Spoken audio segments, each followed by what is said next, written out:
Hello everyone, so I have another journal to share today. This one is also made with magazine pages and cover, mostly Daphne's diary, some other scraps from here and there. So this is just an elastic ribbon that I tied in a knot. I was thinking about stitching the side here to add a pen loop, but then my sewing machine is not cooperating, so that'll have to be for later.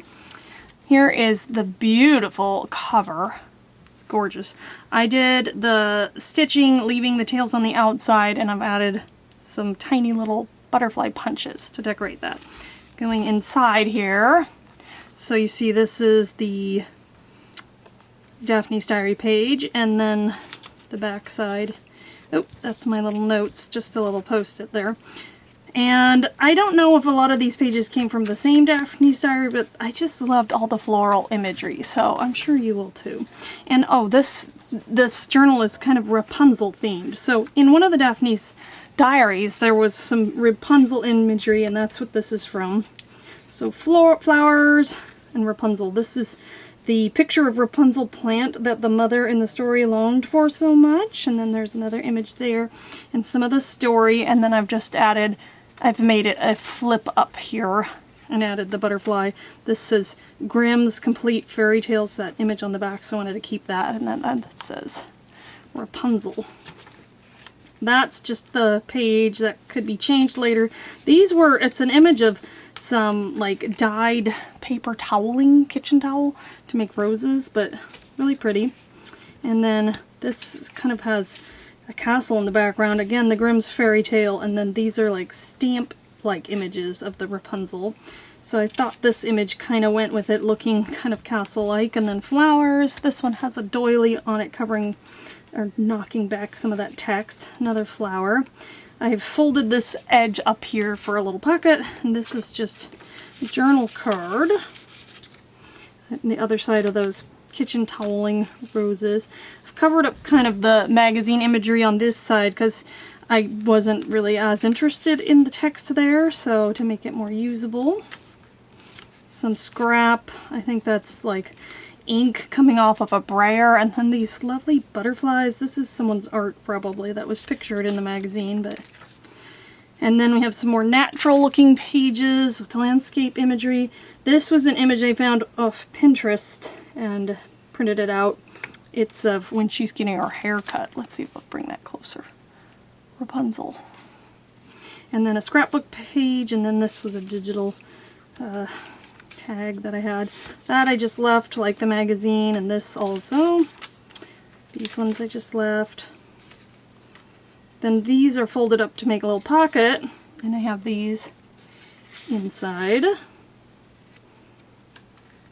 Uh-oh, the page is sticking. Then there's that side, and then this again was that ink left on a brayer. It looks like it has shimmer too. Maybe it's shimmer spray. I'm not sure. It was in my scrap bin. Then I put this image from the magazine and just glued it down partially to leave it a little tuck there for the tag. This is another image of the Rapunzel from that one Daphne's Diary magazine. And again, another image there. And then this is a digital Ephemera's Vintage Garden journal tag that I had in my little ephemera book, as is this one as well. And maybe I'll put an iCard or something to show you the video of my little ephemera book that I'm talking about there, or folder, I don't even know what I called it. And then this flips out. I left a little extra there. This kind of, I think it's a castle or something, and probably the article was talking about a vacation spot or something, but I liked the imagery for this theme here. This page I did add a little gesso to knock back the text. I didn't cover it up, but... And then this is kind of fun. I just didn't want to cut this page to the size I had. I'm not going to be able to fit it all in. I'll turn it sideways. So I folded it up and kind of trimmed it, and it's her long hair along the tower. And then I added a tab here. This is my version of a DIY Stampin' Up! Punch alternative. I do have a video on how I do that also, which maybe if I'm really organized, I'll put a little iCard for that too. And then this is imagery. I accidentally tore it, but I just glued it back together and got a little scrapbook, and then some coffee dyed grid paper there. Then I added this scrapbook paper on this side to make a little pocket. And again, this is probably Ephemera's Vintage Garden, another printable that was in my ephemera folder. And the last page with my little notes on details. There, it's really stuck there, but it's have a great day and see you soon. That's from the Daphne's Diary cover. Anyway, that's it. Thanks for watching today. I hope you enjoyed seeing this. I absolutely loved this magazine, and I couldn't tell you which issue it is necessarily, but maybe it was whatever comes before September in 2020.